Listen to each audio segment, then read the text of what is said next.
Ang topic natin ngayong episode na ito ay VOG o smog. Ano nga ba ang VOG? Ang VOG isang uri ng polusyon sa hangin na sanhi ng mga bulkan. Ito ay binubuo ng pinong patak na naglalaman ng volcanic gas tulad ng sulfur dioxide o SO2. Ano nga bang epekto ng VOG? Ito ay maaaring magdulot ng iritasyon sa mata at sa lalamunan maging sa respiratory tract na maaari pang lumubha depende na lang sa konsentrasyon o sa tagal ng pagkakalanghap nito. Sino-sino ang maapektuhan ng masamang epekto ng VOG?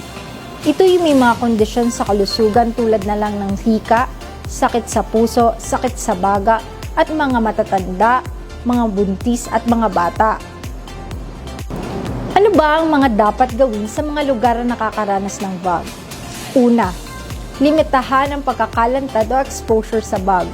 Iwasan ang mga aktibidad sa labas o pumasok na lamang sa loob ng bahay at isarado ang pinto at bintana upang hindi pumasok ang VOG.